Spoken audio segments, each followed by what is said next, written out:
हज़रत मूसा अलैहिस्सलाम मुखातिब हुए, फरमाया कौन है जिसको 40 साल गुजर गए उसने एक सजदा भी अपने अल्लाह को नहीं किया? कौन है? रातें पाक नहीं, तन्हाइयाँ पाक नहीं, बाहर आओ, आके अपने जुर्मों का इकरार करो। उसको पता है, सज्जे खब्बे अगे पीछे वाले को नहीं पता कोई। उसने ना चादर में मुंह छुपा लिया ताकि दाएं बाएं वाले को ना पता चल जाए। और अर्ज क्या करता है, रब्बे करीम 40 साल गुजर गए, जैसे गुजारे सो गुजारे, रातें जैसी थी जैसी थी। और मेरे मालिक, अगर 40 साल पर्दे डाल के रखे तो क्यों लगा सबके सामने मेरे पर्दे खोलने हैं?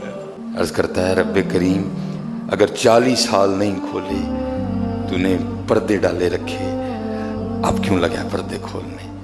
मेरे मालिक, मुझे इन सब में रुसवा न कर, मुझे माफ़ कर दे, मैं आज के बाद गुनाह नहीं करूँगा।